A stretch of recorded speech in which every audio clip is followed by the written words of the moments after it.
Mga kamangyan, magandang araw sa inyong lahat. So for today's video guys, magluluto tayo ngayon ng pork steak. So ayan, makikita niyo naman guys yung aking mga ingredients sa mga ricado. So makikita niyo guys, may nakalagay din doong itlog ng pugo. Makikita niyo sa pinakadulo ng video mamaya kung saan natin gagamitin yan guys. So ngayon naglagay na po pala tayo agad ng mantika saka yung sibuyas. Di na po natin yan pinatagal. Maya lang ilalagay na natin agad tong bawang para makapag-start na po talaga tayo ng pagluluto natin ng pag-igisa nitong karne. Then guys, di na nga po pala natin pinatagal, nilagay na nga po pala natin yung karne natin dyan para magisa na po natin ng maayos itong ating pork steak na ating lulutuin. So ayan, makikita nyo naman guys, sariwang sariwa yung ating karneng nabili. Talagang napakasariwa yan guys kasi mapula-pula talaga yan guys. Kung bibili kayo guys ng karne, lagi nyong piliin yung pinakasariwa kasi syempre kalusugan din natin yung nakasalalay dyan. So ayan, kung makikita nyo guys, kumukulo na nga po pala yan.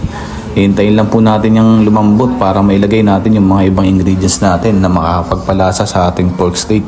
So ayan, makikita nyo naman guys, talagang umuusok na, sobrang kuluan na yung ating niluluto. So ayan, nilagay na nga po pala natin yung ibang mga pampalasa dyan guys para manuot dun sa ating karne. Talaga namang masasarapan kayo dyan guys kapag naluto yung ating niluluto. Talagang tataob na naman ng isang kaldero nito guys. Talagang super sarap nyan. So ayan, nanunuot na nga po pala sa karne yung ating mga nilagay na ingredients. So maya lang ilalagay naman natin yung mga ibang ingredients natin.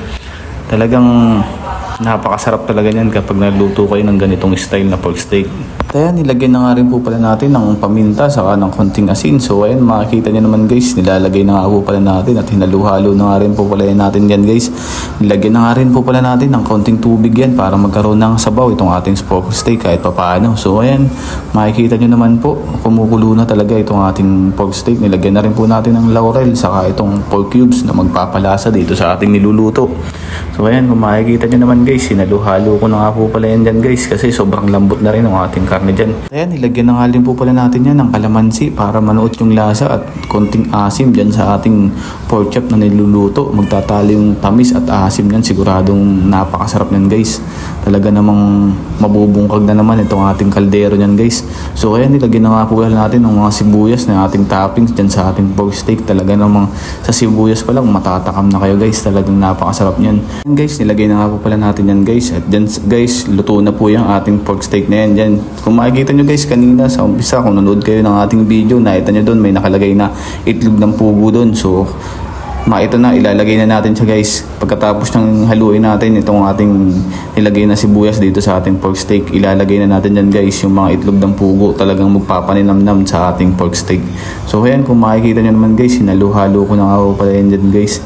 Talagang pinakulo ng maayos para manuot yung lasa lalo sa ating mga karne. At nilagyan ko na nga rin pala dyan guys ng konting asukal para manuot ng konti yung tamis. So ayan, makikita nyo naman. At ayan guys, ilalagay na nga po pala natin itong pinakihintay natin na quail egg. So ayan, makikita nyo naman yung itlog ng pugo dyan. Nilagay na nga po pala natin yan dyan.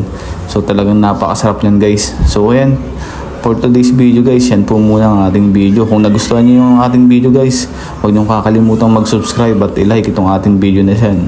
So don't forget to share din itong ating video para mas marami pa yung maging viewers natin. So ayan, maraming salamat guys sa inyong walang sawang panonood at suporta.